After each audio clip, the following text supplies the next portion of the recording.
military-industrial complex. The potential for the disastrous rise of misplaced power exists and will persist. Whether we believe in our capacity for self-government or whether we abandon the American Revolution and confess that a little intellectual elite can plan our lives for us better than we can plan them ourselves. That the only thing we have to fear is fear itself. Fear itself. Fear itself. Fear itself. Where they will not be judged by the color of their skin, but by the content of their character. We shall fight with growing confidence and growing strength in the air. We shall never surrender. My prepper brothers and sisters, you've arrived at the bunker. Grab a cup of joe, a stout tea, or maybe your favorite adult beverage. This is the prepper's place for open discussion on whatever the hell we want. Brought to you whatever the hell way we want. This is the new format of Top's Bunker. So sit down, kick back, post up, relax, and welcome to the bunker. Mr. Gorbachev, tear down this wall. Military-industrial complex. And we as a people will get to the promised land. We will make America strong again, proud again, safe again. We will make America great again.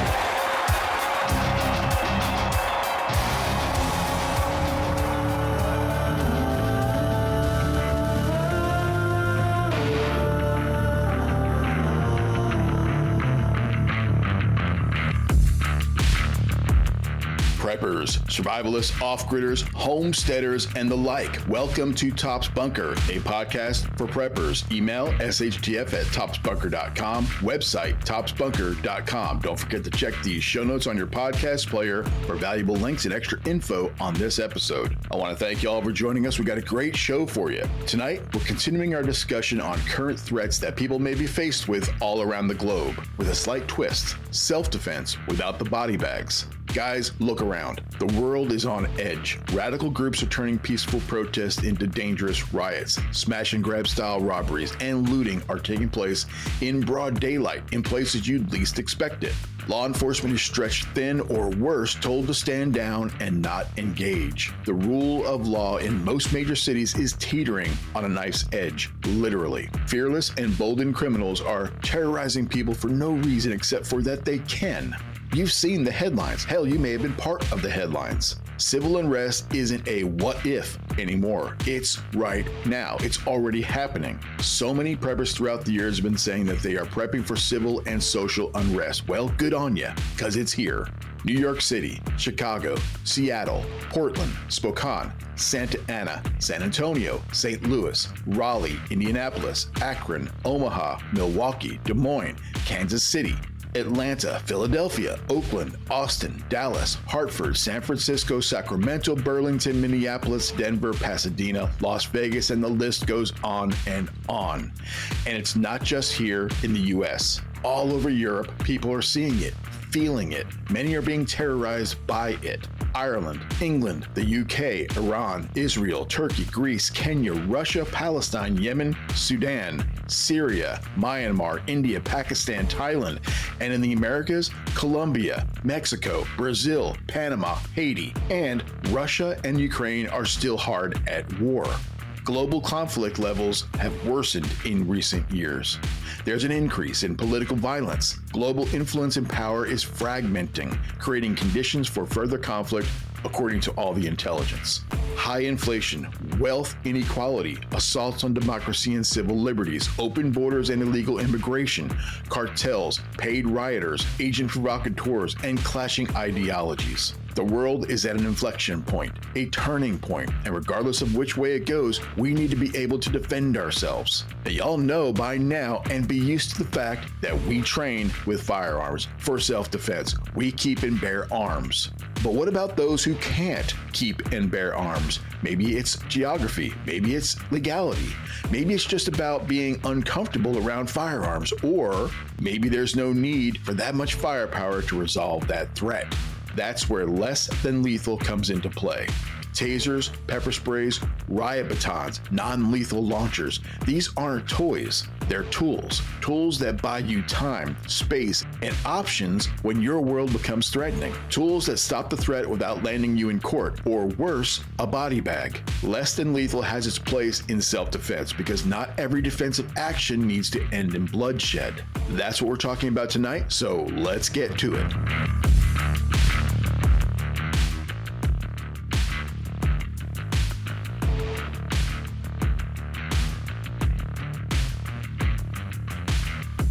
Man, what's going on? I went to go change the oil on the bike. The bike has been sitting for a little bit.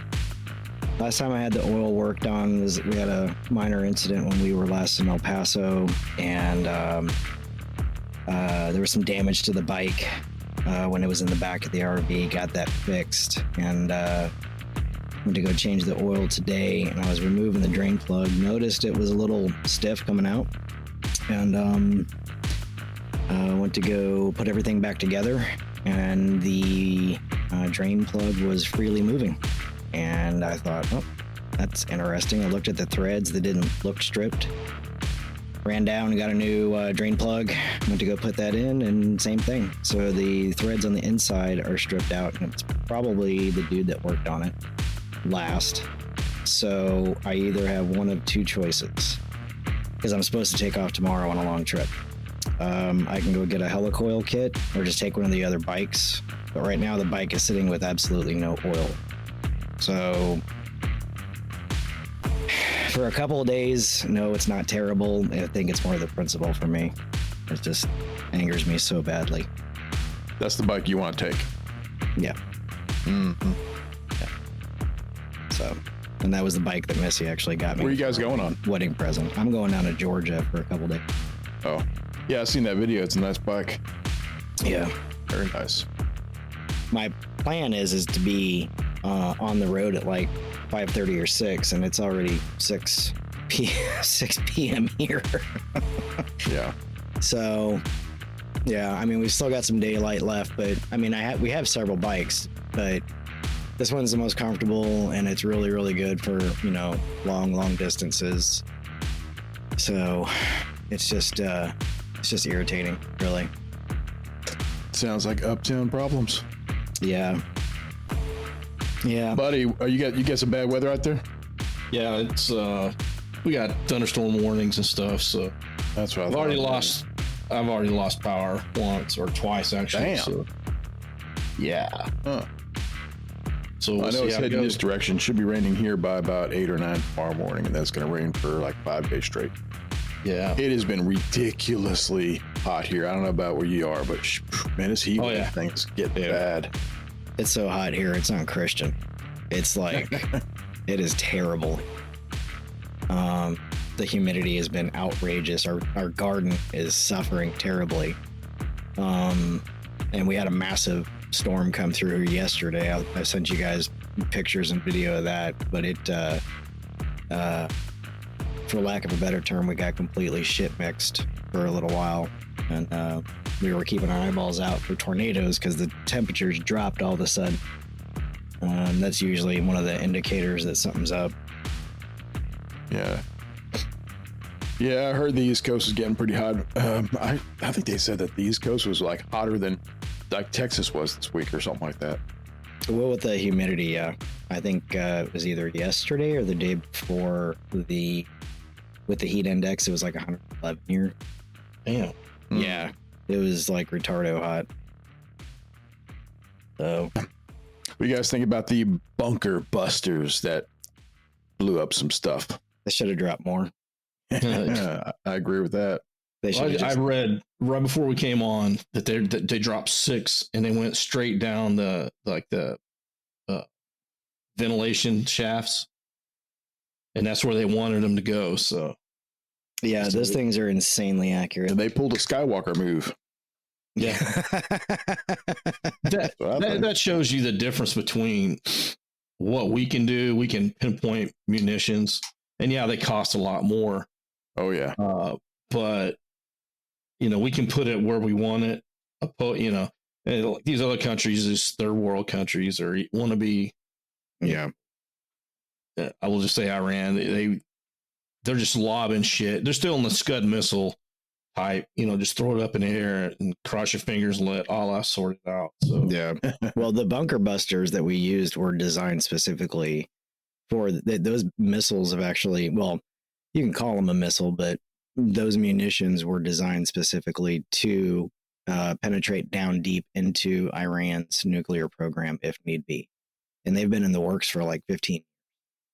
yeah, it's like we needed it. They're 30,000 pounds, and 5,000 pounds of it is the explosive device. The rest is just like sheer, like metal or steel or tungsten something. It's just all the rest of it is in the body to get it down into the ground. Yeah, the penetration of that thing is ridiculous. Yeah, the bunker busters that we used on this mission have been in development for a long time. We've used bunker busters before to penetrate into the mountainsides, but these are different, though, right? Yeah, these are much bigger. Yeah, I've seen the video, the one in Afghanistan. That was pretty. That was pretty devastating, man. Yeah, and we've dropped a couple of Moabs. Maybe that's what I saw. Yeah, and those are platform delivered by cargo aircraft. They're so large. We call it the mother of all bombs. Of course, Russia has some copycat thing that they call the father of all bombs. I think it's called the Tsar or the something. Right? It's like MILF versus DILF. It's like who cares what the name of it is? I heard it's way more powerful than our Moab. I mean, what does it matter? Yeah, but this thing, the Moab, is so large. They delivered, that popular video. They delivered that one by C-130. That's how large it is. So it's just, it comes off the back. It has a drogue parachute that pulls it out, and it's laser guided. And once it hits, man, it's like, oof. Some people thought that it was a nuclear bomb, and it's slightly less powerful than what we dropped on, say, like, Hiroshima and Nagasaki, because it doesn't have the nuclear effect. Mm-hmm. But explosive wise, it's ridiculous. Yeah, it's the most powerful non-nuclear explosive that we have. It registers earthquakes on the other side of the planet when it hits. So. Yeah. No, we do have some other stuff, MLRS, which is quite effective. They're smaller and they shoot like several. And then we have the HIMARS, which is a very large missile, and it's delivered from a truck-borne system. But we're talking, those things can take out, say, a grid square in the military. Our grid square is 1,000 meters by 1,000 meters. The Moab is, if you absolutely 100% need a small population dead, that's the way to go. So, yeah, non-lethals. Hey, can you hear me? Yeah, what happened there? Oh, I'm sorry. I'm sitting here talking and I pulled a Jeremy. Dun, dun, dun, dun. My mute was You on better there. put the voice in there. Keith has pulled a whoopsie and muted himself. You'd think by now he'd know how to operate a soundboard. Let's all give him a big round of applause, please. Post-production wizardry. Yeah. You guys hear about this, the new, I don't know if he's sworn in or how it's going to work, but the guy who just won the mayor of New York position. Oh my gosh. Rest in peace. He won the Democratic primary. So, he's got to go through the whole thing. And okay. So this is going to happen in the midterms. Yeah. And so Eric Adams, the current mayor, he left the Democratic Party to go independent. So this allowed this guy to come in. This guy is bad. Oh, dude, he's going to totally fuck up New York, man. I don't really think. Here's what you got going on now, and this is just my take on it, my 2 cents here. You have you're going to have a Muslim, white, privileged class that. You're talking about the academics. The academics that's what I was looking for. So you're going to have the academics and the Muslim people up against you got the black community in New York, the Hispanic community in New York, because they're all hard workers. They want they want safer neighborhoods, and Eric Adams, believe it or not, has been doing a pretty decent job in those areas. So this guy is wanting to defund the police. He's wanting to do all these things, and he's out there offering. He wants to defund the New York Police Department $1 billion. Yeah. It's going to leave them completely stripped. He's going to go in and have rent control, and he's going to start taking up rental property. He's gonna. This is something he said earlier. He wants to seize for free, properties, for free apartments or something like that. He's going to have rent stabilization. He'll start out rent stabilization. He's going to tax the shit out of all the industry there, which what's going to happen. People are going to roll the hell out of there. They're going to sell to the first person who comes along. These could be Chinese companies. They could be any kind of companies. They're going to sell their properties off like crazy. Yeah. And so it's going to cause this huge vacuum to where all the Muslim people, this happened actually in Bosnia after the war in 95 through 99, 2000, whatever. So they flood, all this money came from the Muslim community into Bosnia, and they flooded all this money and all these, socialist programs in there, to where it just caused a vacuum because all the Christians and Orthodox left. I mean, so this caused a vacuum, and then bam, they own Bosnia now. It happens all over Europe. I mean, it's happening. We were talking about Northern Ireland that last episode, and I started diving into it. Holy shit, there's some crazy shit going on there, and I think we maybe need to get somebody from that region on the show if they want to come on and talk. Because the stuff that you're not seeing, because all the British, BBC, there's some Irish channels talking about it, some Australian channels talking about it, but mostly everything coming out of Europe is all like, everything that's going on is the fault of and they're trying to demonize the white Christians or the white Catholics, and it's crazy what's going on over there. Jeremy, that video that you sent from, was it Instagram or whatever it was earlier today about Europe? That was some serious. Did you see that one dude just like chest slam that lady down the stairs? He didn't even care, man. He just walked up to some lady on the stairs of the subway and just slammed her all the way down the stairs. Could have killed her. I have a cousin. Well, I've been in many cousins in New York, but one of them's an NYPD, and they're not allowed to chase. If there's in certain parts of the city, they're not allowed to chase if a crime is committed for their own safety or for political reasons. Yes and yes. Huh. So it's if they are within an immediacy, like they saw it, or something's happening, and then they're close enough, they can try to pursue. But if I forget the range what he said, but most of the time they tell them not to pursue. Wow. I'll just tell you this: what's about to happen in New York, especially if this dude wins, and it's already been happening, is what you're seeing in Europe.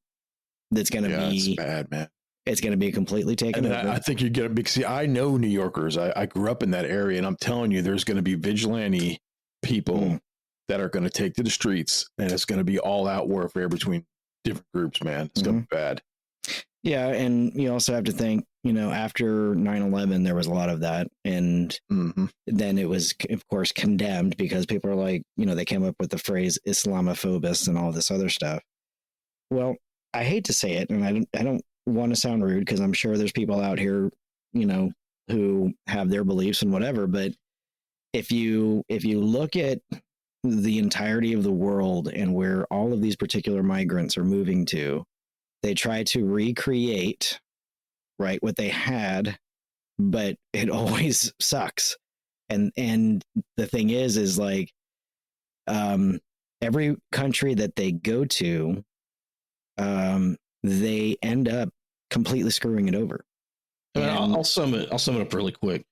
They're bringing their third world bullshit wherever they go. That's a good way of putting it. Yeah. I saw it when I lived in New York right after 9/11. We moved up there for a job. and lived there for a long time. And I kept saying, I'm in another third world country. There's no difference between Iraq and this place as far as, safety. It's a little cleaner, barely. It's a little more stable, barely. But I mean, shit. These people bring their third world bullshit to you, not the other way around. They don't assimilate. They stay in their little, neighborhoods or boroughs or whatever you want to call it. And hell, New York City now has a Muslim patrol. Mm-hmm. They have all Muslim areas. All Muslim areas that are Muslim patrols. And and to be fair, there was the Hasidic Jews, the Jewish communities had their own stuff too. But it was more protecting the Jews from other people. Not necessarily, I guess they're doing the same thing, but the United States has been built on this, though. I mean, if you look back, the Italians came into the Northeast, and they basically had their culture, and it became what is now known as New York and New Jersey. I mean, it's just, you can look anywhere you really want. The Amish come in to certain areas, they take over. And I don't want to say take over, but they live their lives, and they have their, but the thing is, their cultures are not really that foreign to us. This culture is very foreign to us. I think this culture that you're talking about, where these people that are coming in, is probably foreign to a lot of already established Muslims here in the United States. It's probably foreign to them. Oh yeah, and why are they leaving where they're coming from? It's because it's shit where they would have been. And unfortunately, Jeremy could probably say the same thing. That we've seen probably not the best places in the world. Now that I'm out of the military, I'm traveling a little bit and not seeing the crap, areas out there. So, and it's been pretty eye opening to me and stuff. But they're leaving these third world countries that poverty and war torn and stuff, but they're not coming over here and assimilate. And I guess that's my biggest bitch is, and I say they're bringing their third world bullshit over here. Yeah, they're doing the same shit they did over there. Here, you can't just go out and rape a little girl or a boy. We have certain standards here. You might not actually agree with them, but you have to abide by our rules and our laws. Hell, take that shit to Mexico. On a recent trip I took to Mexico, I couldn't go down there and burn the Mexican flag or. Oh, hell no. You get caught stealing down there. Oh, yeah. Because they don't play the shit. You can do the same thing in Canada. Let's back off from Canada. But, it's just, I don't know, man. You come here wanting, life, liberty, and freedom in a pursuit of happiness. There's a way to get it, and not by pushing. Yeah, keep your mouth shut, say thank you, and work hard. And it's not pushing white women downstairs or raping white women, or. And he's gone. He hit his mute. But the thing is, that's what I'm saying. If New Yorkers, real New Yorkers, see that shit happening, it's going to be vigilante all over again. It's going to be bad. Yeah, I think it's a matter of time. I mean, I was just up in New York recently, and it's interesting when you go to New York and you see the different boroughs, and then you travel travel out to Long Island, where most of my family lives. They are so absorbed into their own little universes. Yes, they are. That I really don't think that a lot of them actually fully understand what is happening. And because of the news sources they watch, and they're mostly, not 100%, but mostly liberal Dems, they believe the BS that is put out by, corporate media. Well, they'll have to see it firsthand. Yeah. When they see it firsthand happening in front of them or to them, it's going to be a whole different story. I think a lot of them, I mean, and I could be wrong, but I think for a lot of them, they have been forced into tolerance, exactly like Europe, and they toe the line. They keep their nose down, and they mind their own business. And if anybody has anything different to say about it, then you get slammed, or accosted or whatever. But there are crimes that are happening in New York that some of these men think that they can do to boys and girls and women. Kind of like that scene where that dude just straight up pushed that chick down the stairs in the subway. That There's kind of no stuff. accountability, man. No. I mean, shit. Fuck. They can do whatever they want because there's no accountability. And this guy that won the primary, I mean, if he wins, if he becomes the mayor, I'm telling you, New York is RIP. It's gone. It is. He is a pro, and he is outspokenly said, and he even he has a rap album. The dude talked about he used to be a rapper, blood in the streets and supporting Hamas. His dad and mom both teach at Columbia, I think, and he has an aunt. I heard something like that. Yeah. And they're all socialists, dyed in the wool. I think they're Indian. But they grew up in like the Congo or somewhere. I don't know if it was a Congo or not. You mean Dot Not Feather, right? Yes. Okay. So yeah, Dot Not Feather. And so they're, they're all socialists, and this social and utopia. I mean, you just listen to, when we were younger, the socialists, they had a socialist agenda. They didn't talk about it. They slipped it in, underneath the, or they just straight up lie to you. Now they're just coming out and telling you exactly what they're going to do. Mm-hmm. And, at one point in time, don't be surprised when it happens. Yeah. Yeah. Long time ago, one of my aunts was the dean of medical students at Columbia. And she, to the day she died, was a dyed in the wool socialist, super lib, hardcore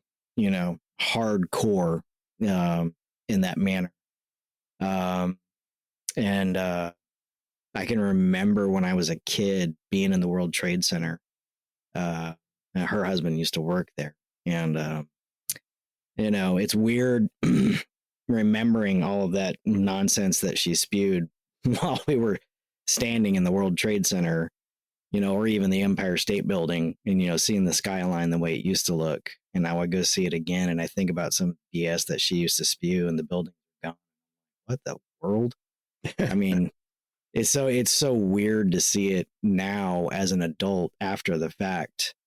And September 11th, golly, that was, for us, it feels like yesterday. But in reality, it's 2025. That's a long time ago. It was a long time ago. I was in Korea when it happened. And when it happened, and I got back to the States and I knew we were going to Iraq and all of my former unit was already in Afghanistan, I was out for blood. And again, I always say you can't fight an ideology. It's almost impossible to fight ideology. That's why it's impossible to kill a story.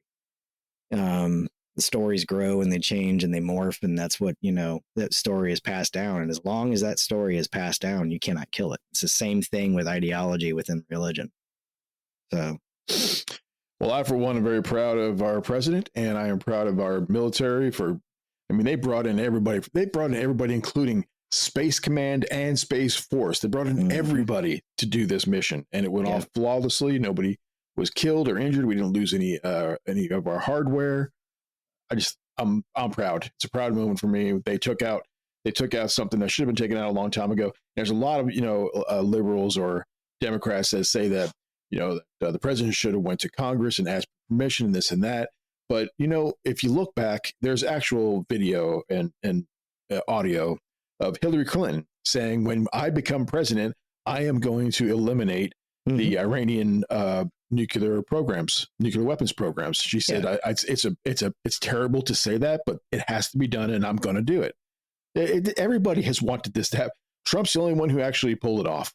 And you know what's spectacular about this whole thing? They've been saying, "Oh, we don't have, we're not enriching uranium for nuclear weapons." Now they've come out and admitted it, they were, and that they're going to do it again.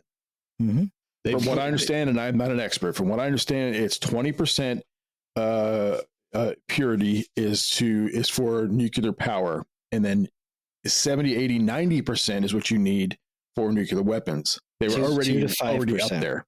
2 to 5% enrichment is for nuclear power. They said 20 on the is it 20? But even still, they were already upwards of 70, 80%. Yeah.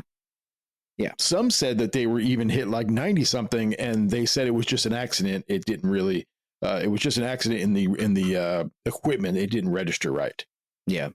I think they were probably very, very close. I think they already had them. Yeah, I think they already had them, and I think they had multiples of them, and I think that they may have been somewhat crude, or they may have been old systems from the Soviet Union and North Korea, or maybe even China, but I think that they had them. I think they had several of them, and I think that they probably needed to find a vehicle to get them closer to the States.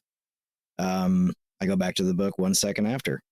The missile or the weapon that was detonated over the United States in that book was delivered from a container ship in the ocean.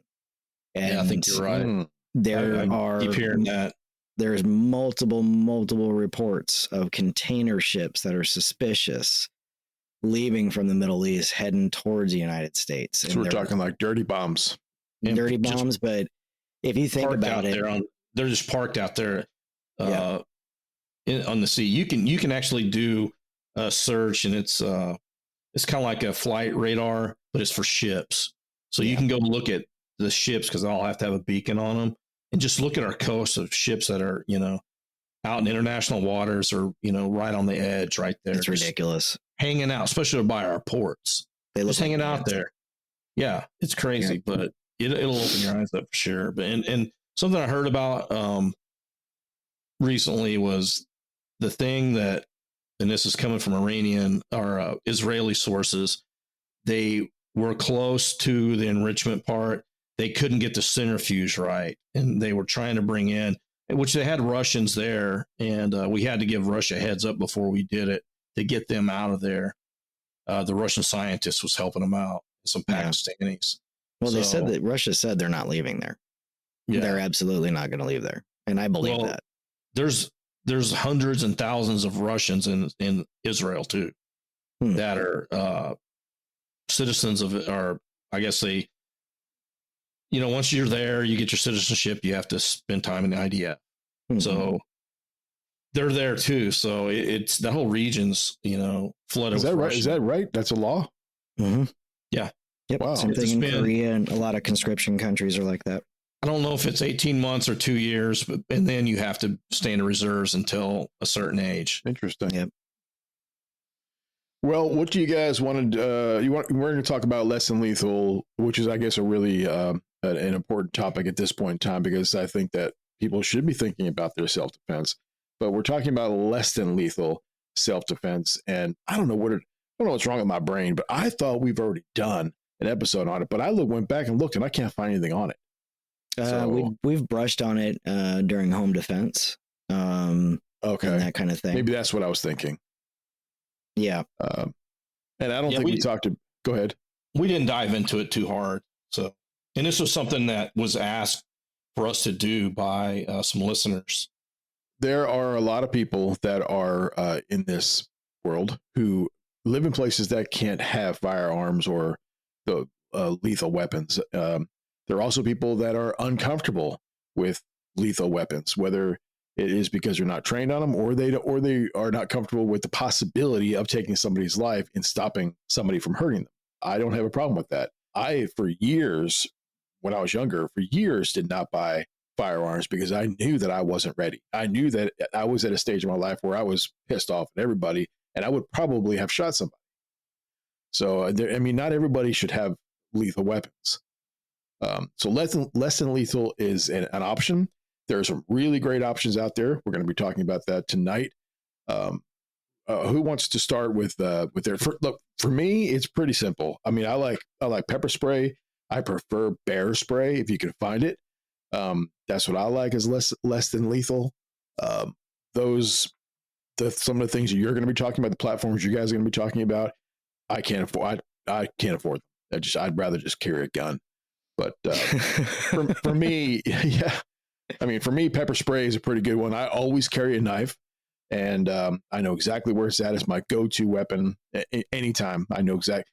I'll be walking outside in the middle of the night, to maybe go check the shop or close the shop or something like that, and I'll hear something, like, oh yeah, something's out in the woods, and And I reached down. I'm like, oh shit, I got my shorts on. I'm not carrying my knife out. It's like, but that's my go-to. I have it right. I know exactly where it's at.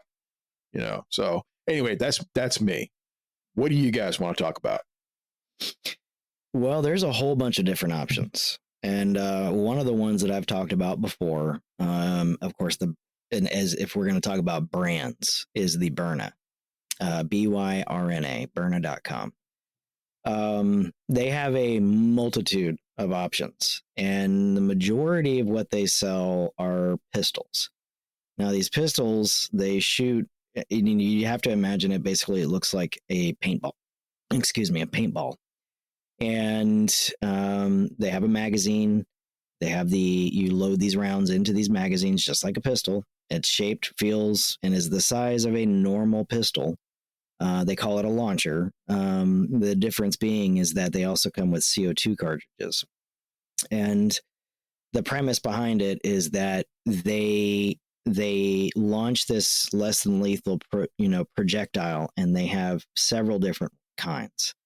They do have essentially what is a high grade pepper spray round. They have a kinetic round. They have a whole bunch of different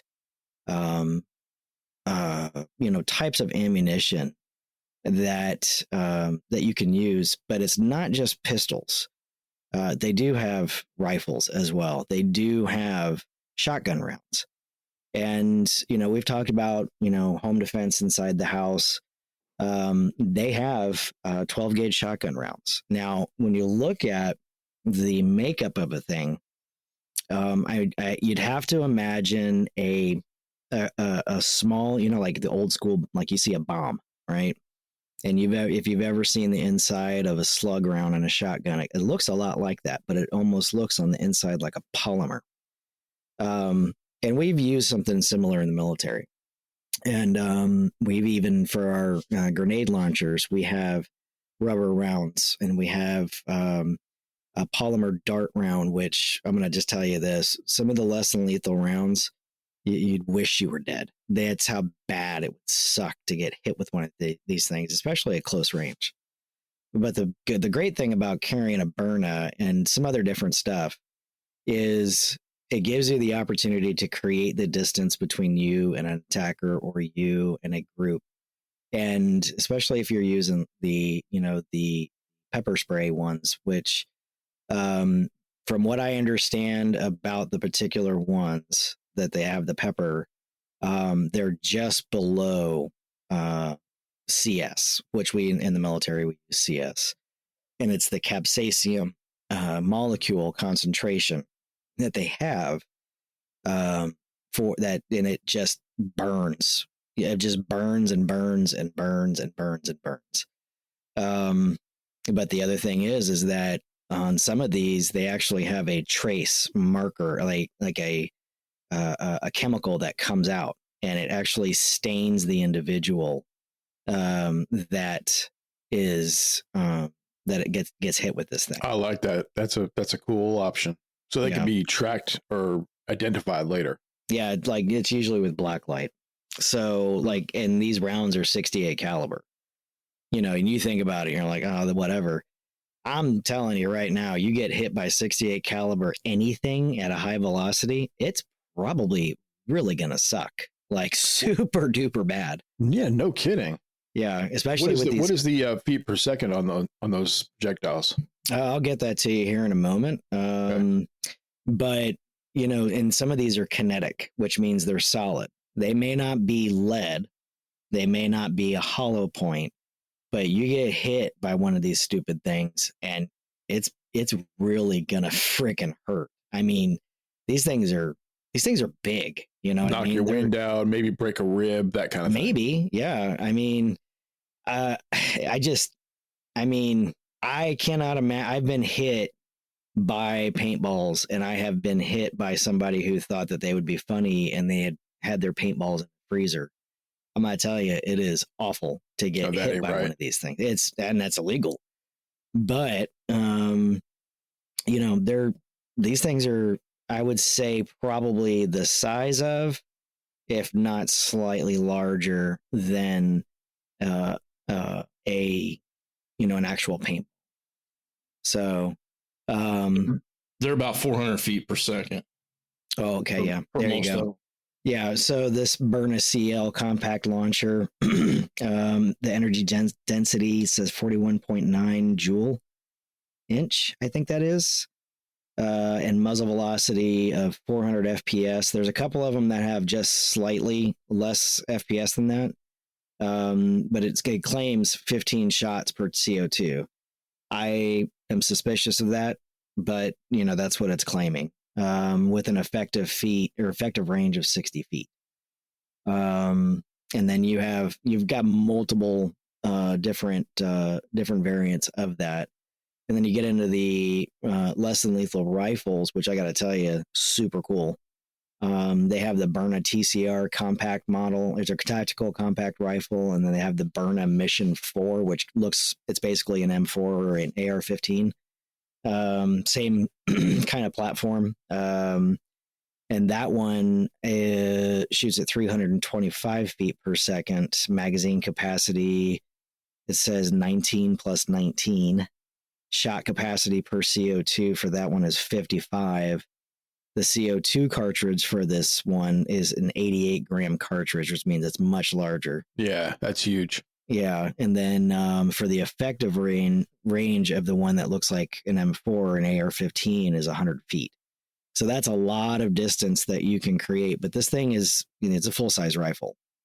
And then the other one is basically a pistol rifle.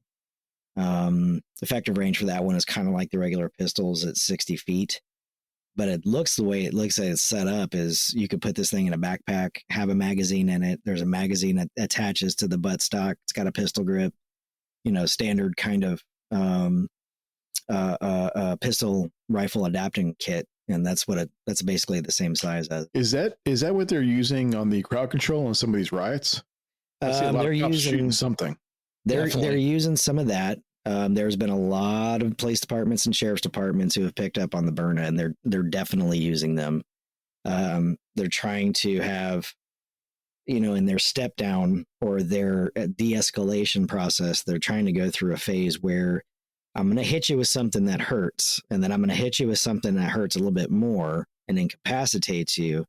And if that doesn't incapacitate you, now you've taken it to a point where we're going to have to go lethal. So if you hit him with a Byrna, oh man, I'm just imagining how bad that would hurt.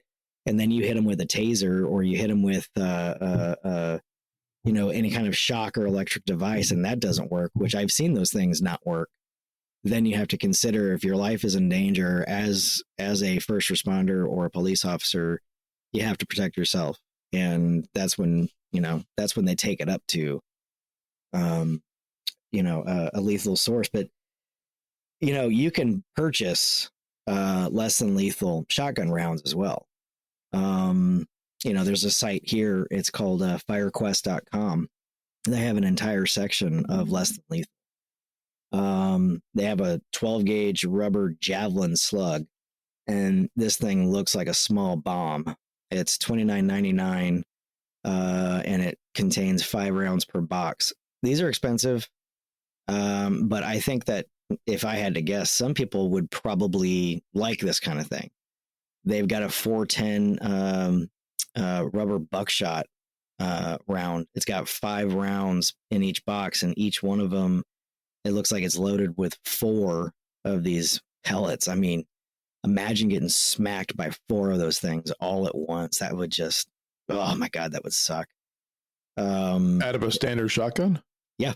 Oh. 12 gauge, 20 gauge, and 410.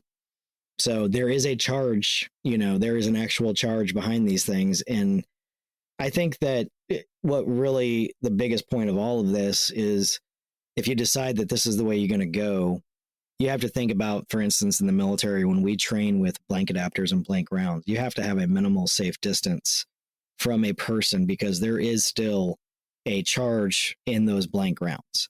And it still does have stuff that comes and sprays away, out of the barrel, and it's particulate, and it can mess you up if you're too close. And it's the same thing with these. If you are in an instance where you're having to use a less than lethal round in, say, a standard 12 gauge shotgun, and this is the round that you chose, there's going to be a flash and there's going to be a bang and there's going to be smoke, but there's going to be particulate that's traveling along with those rubber bullets. And that's the wadding and that's the unspent powder in that round. So there is stuff that comes along with it, and they can be dangerous. And I imagine if you were close enough and you hit the right spot, they probably could still be lethal, even if you didn't want to be lethal. If you get domed with one of those rubber javelin rounds, you might die. It's going to leave a mark. Yeah. This is a channel called the Commonwealth of Gun Rights. He's a gun lawyer. Hi, I'm firearms attorney Gilbert Ambler, and today I am back to talk about options that are not firearms that people are carrying for self-defense and how these objects can still potentially get you in trouble. Today I want to talk about a very, very cool product that I know many of you are adopting, and this is the Byrna style pepper ball launchers, okay? These pepper ball launchers, they are considered less than lethal by many people. That's what they're often sold as, is how they're marketed. In certain gun stores are out there selling them less than lethal pepper ball launchers. How are they going to get you in trouble? Well, there's certainly ways that they can get you in trouble if you use them. That's not what we're talking about today. What we want to talk about today is your possession of these items. Because I have seen marketing campaigns out there by companies saying you can carry this in all 50 states because it is not a firearm. And they're correct about that. Generally speaking, these items, these CO2 powered pepper ball launchers, don't meet the definition of a firearm. That does not mean, however, that there are not restrictions on their possession or carry. Okay? And that's where I'm afraid that people are going to get themselves in trouble. So I have personally spoken with people up in Pennsylvania who say, hey, I am worried about carrying a firearm into Pennsylvania. Pennsylvania doesn't recognize my out-of-state concealed carry from, say, Virginia, and so I would want to take something for my protection. I plan to take a pepper ball launcher. And the problem with this is that Pennsylvania is going to look at that pepper ball launcher as an air gun. And when it comes to air guns in Pennsylvania, Pennsylvania specifically says that although there are statewide restrictions on air guns, Pennsylvania law specifically says those don't preempt local restrictions. And so unlike firearms, which the law on firearms in Pennsylvania is supposed to be statewide, uniform statewide, unlike firearms, the legislature in Pennsylvania has specifically said localities can come up with their own restrictions on air guns. And that means that as you're carrying a CO2-powered an air gun, pepper ball launcher, through various localities in a state like Pennsylvania, you run the risk that you might be running afoul of local restrictions. So as you travel, what you need to do, and for example, Philadelphia, I am aware that Philadelphia has restrictions on the possession of air guns, the possession with intent to use air guns. So as you travel, what I don't want you doing is getting one of these air guns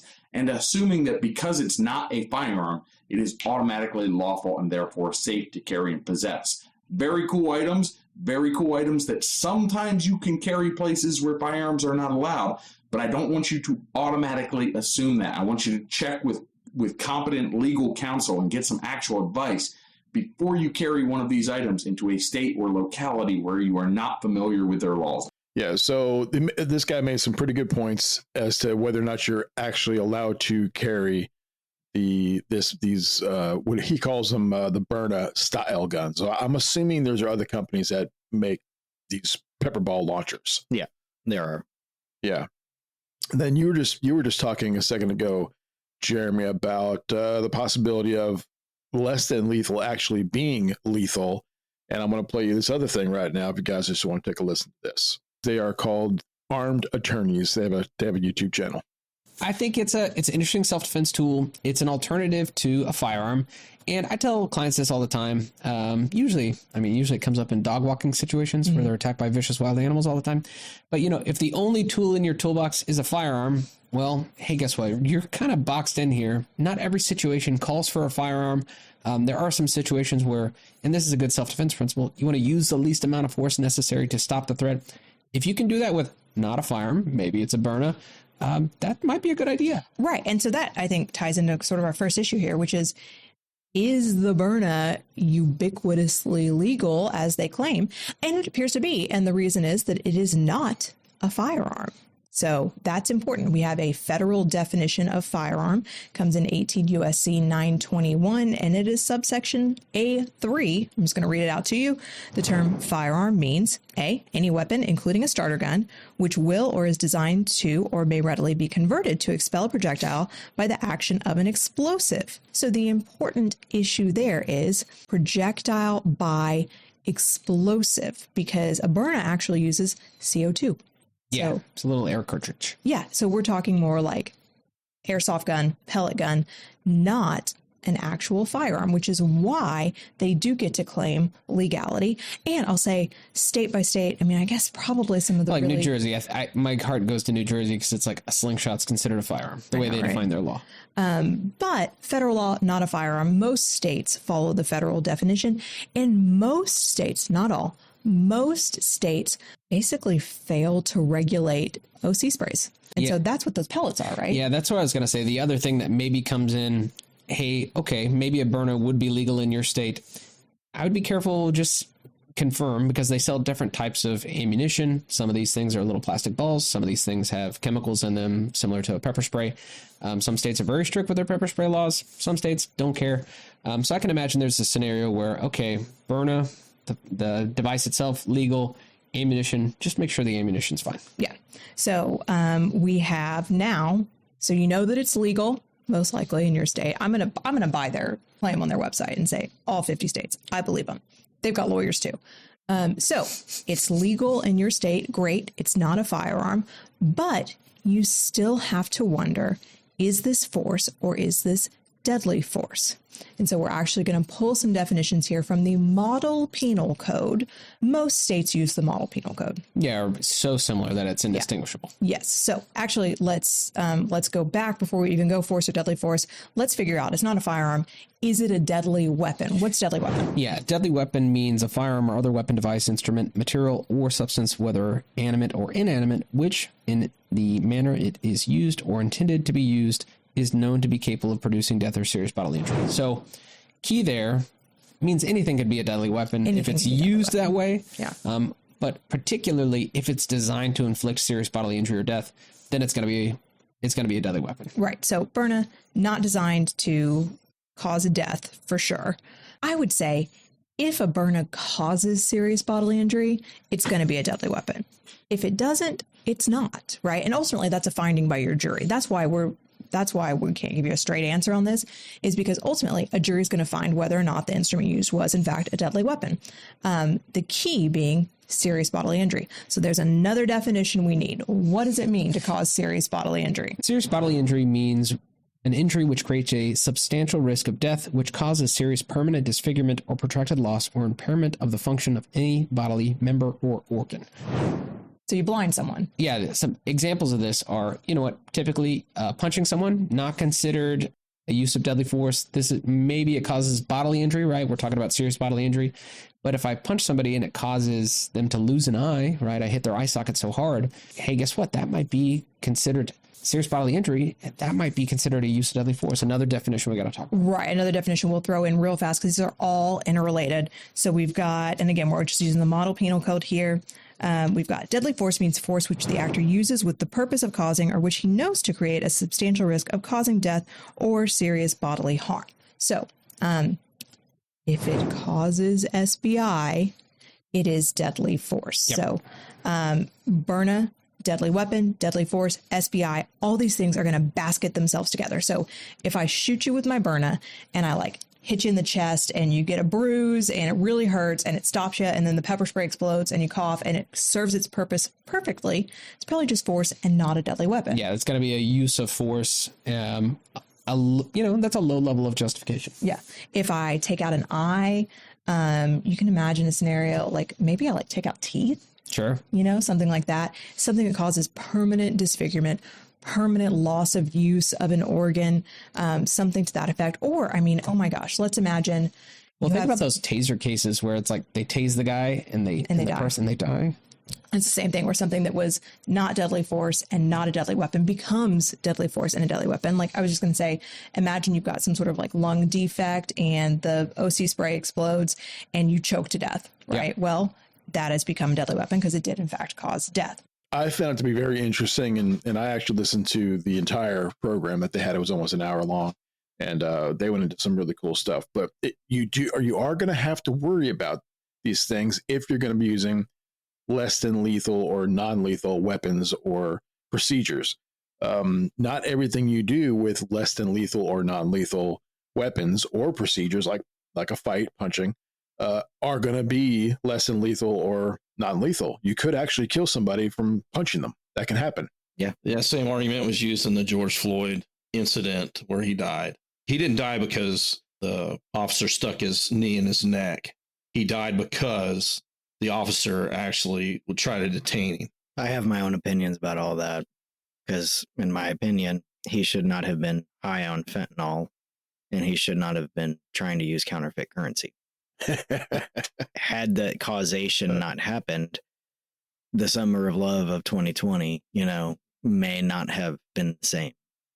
But less than lethal rounds, or anything really, depending on the individual and depending on how that individual is hit by or, whatever, by that particular item. I mean, we have and here's some other examples of some stuff that's considered less than lethal if it ends up on the ground, which most people think, I'm going to sweep the leg, I'm going to do the judo kick, I'm going to, karate chop.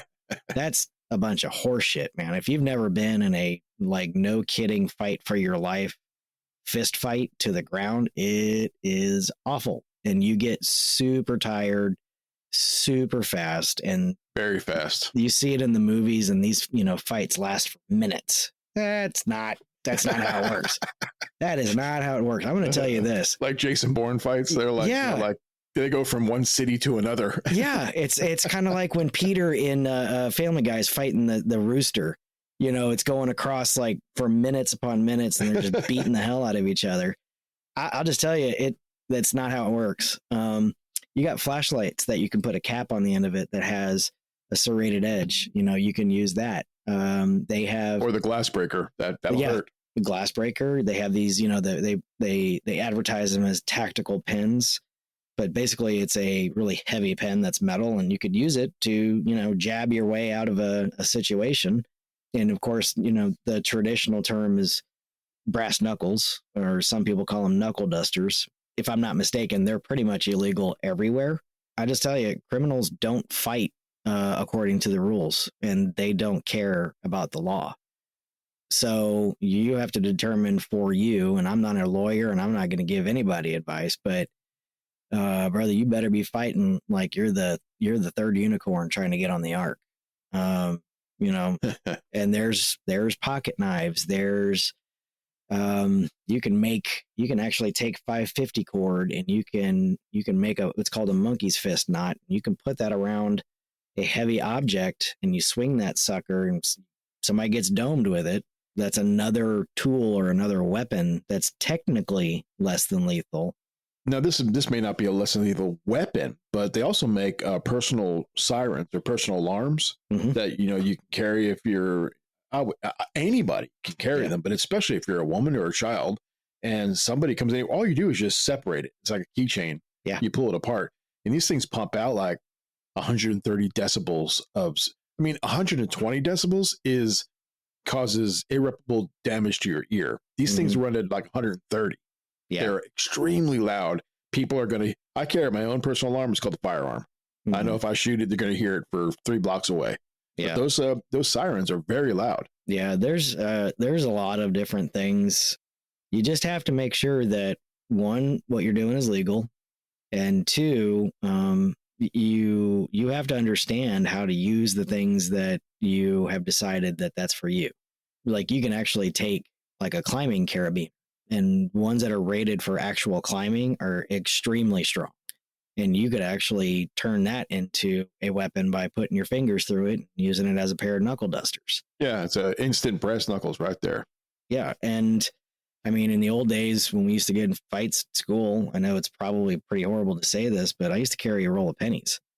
I have a small hand, and I used to put a roll of pennies and curl it up with my fingers and reinforce it because I'd broken my fingers on dudes' faces before. So I would. That's a force multiplier, man.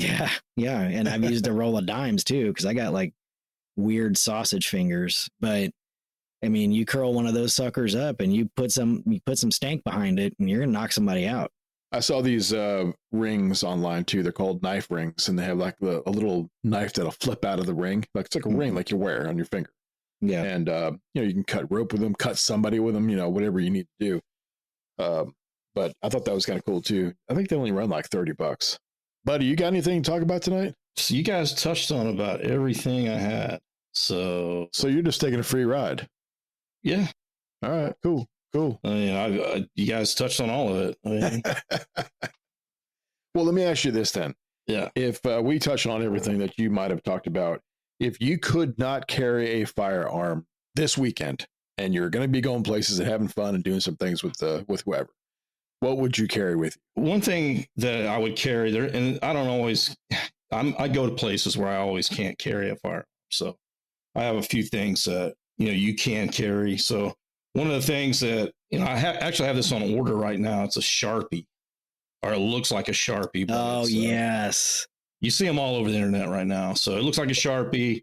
It's used for, I guess, punching holes. We'll just leave it at that. Yes. So you can get them through, a lot of times it looks like a Sharpie. You can get them through different TSA. People that sell them, they're like, hey, I just got this through TSA. They're making TikTok how does it work? About it. You just grab it like have you heard of the tactical pen that cops used to carry? Oh, yeah. So it's like a tactical pen. It's just a Sharpie. You open it up, instead of having a little, felt tip to it, it's longer and it's solid. And it might be, it's a green Sharpie, so it'll be green, or a red Sharpie, it's red. And so you just grab it and start punching holes. So that is something that I have on order that I'll start carrying. Jeremy, he mentioned the D-ring, which that's kind of old school. A lot of people will stick a D-ring on their backpack going through TSA. It's a D-ring, but you can use it as brass knuckles or whatever. One of the things I try to carry with me all the time, but especially is good in a situation to where you don't have, can't carry a firearm, is a strobe light, a flashlight that has about 3,000 lumens that has a strobe on it. You stick that in somebody's face with the 3,000 lumens, it temporarily blinds them. And so the objective here is I want to break contact because I don't have a firearm with me. Maybe they do. They have. You can put the strobe in there. It does the same thing. It's good. And with the bezeled rings on it, you can use it if you need to get in close combat with them or close quarters. You can use it to, do some damage with it as well. I do have a tactical pen that I do carry. So once I get the Sharpie, I can put that down. Every cop has a tactical pen and they know what they are. So a whistle. I do carry a whistle with me. I usually wear it. And like you said, Keith, the personal siren or personal alarm. My daughter has one. And when I started my list, I went through and it's like, okay, when my daughters got to a certain age, I had to get them something to protect themselves with. A whistle, you can just blow that until hopefully somebody's around that can hear it. And it's a sign of distress. Most people still know.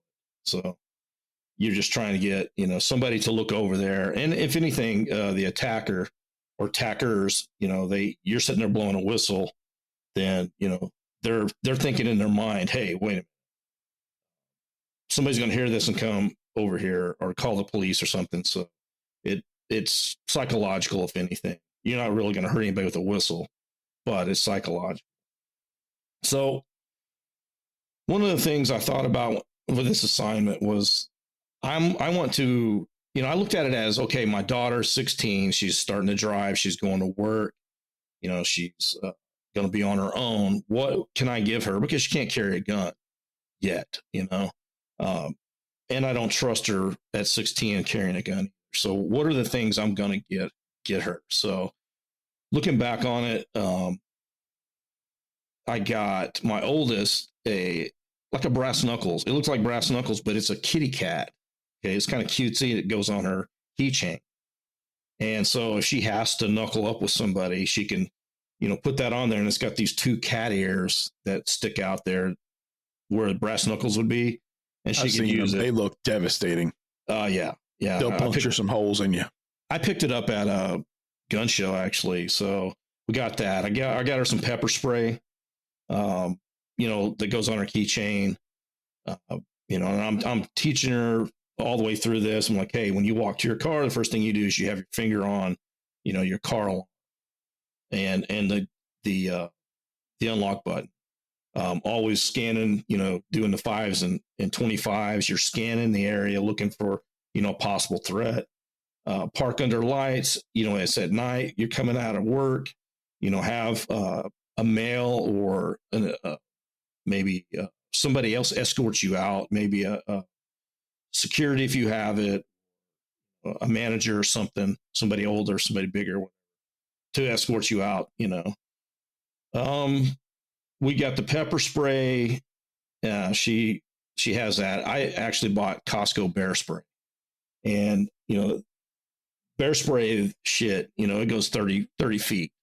So she has a can in her door of her car, in case she needs to, pepper spray somebody. That's the good thing about the bear spray, man. It goes far. Yeah, it goes far. And Rhonda wanted me to also throw in, if you guys mentioned bear spray, or we did, she wanted to throw in, get a can of wasp or hornet killer, because those things go like 25 feet. Yeah. And the cool thing is, and that shit, I've been sprayed with the wasp stuff before, so it burns. Not as quite as bad as bear spray, but cool thing about bear spray is it's legal in about every 50 or in the 50 states. I mean, pretty much everywhere you can buy it. So it's very effective. I was going to talk about the difference between a stun gun and a taser. A taser can go out to 15 feet. It's effective, but it's not always legal. I don't know. You'd have to check. That's the one that shoots the little barbs out. Yeah. With the wires. Now, stun gun, on the other hand, is a high voltage weapon, but you have to be in closer to the victim, or who's going to be the victim. You got to be closer to the attacker. And downside to that is if they've actually grabbed you or something, and you go to stun gun them, then that whole voltage, because it's an open, high voltage open, what would you call that? Open circuit. You're going to get a little bit of it too. So just keep that in mind. I've heard of people arcing themselves with those. Yeah, it's not that. It can happen. And it's not, I've been stun gun before, through training and stuff. And it kind of sucks. I mean, you pee yourself a bit. So I just throwing it out there. That's funny. So, a Kubaton or a baton or an asp, Kubaton's a little small, lightweight rod that you can stick on your keychain. And if you know how to use it, you can be very effective with it, but you can need some training in it. Same thing with the baton or an asp. You can't just go watch nunchucks of, yesteryear or whatever Chinese theater you're watching and learn how to use them. You actually need training with it to be effective. So if not, you're just looking like Luke Skywalker out there swinging randomly. But ask if you have some training; they're a good tool. We did a good job with this whole thing. So I don't know. I just want to say that, if you live in a place like, for instance, when I lived in New York, I could not carry, a gun. The knife had to only be, a certain pocket knife had to be so big, and you couldn't take it some places. And it was just, it was challenging for me because I'm used to carrying everywhere. So I had to think of a lot of different things outside the box. And you got to remember, you're not going to sit there and fight them to the death because, Jeremy, I think you mentioned it earlier, it sucks. Fighting sucks. About 2 minutes into it, you're dead. I mean, as far as breathing and unless you're just in fighter shape, it smokes you. And it's hard. So you want to do whatever you do, whatever you pick, you want to break contact. You want to make it to where it gives you the best chance of breaking contact, getting away. My prepper brothers and sisters, in a world that's unraveling at the seams, where chaos moves faster than law and order can react, one truth rises above the noise. You are your own line of defense. Tonight we talked about less than lethal, the middle ground between helplessness and deadly force. Not because we're afraid to go all in, but because being prepared means having options, real ones, practical ones, smart ones. The fight isn't always going to be black and white. The threats aren't always going to be wearing masks. And sometimes the best win is one where nobody ends up dead, including you. But don't get it twisted. Less than lethal doesn't mean less than serious. Every stun gun, every pepper round, every impact tool in your kit is a calculated response to an unpredictable threat environment. And if you're not thinking ahead, you're already falling behind. Stay prepped, stay happy. Thanks for listening, and good night.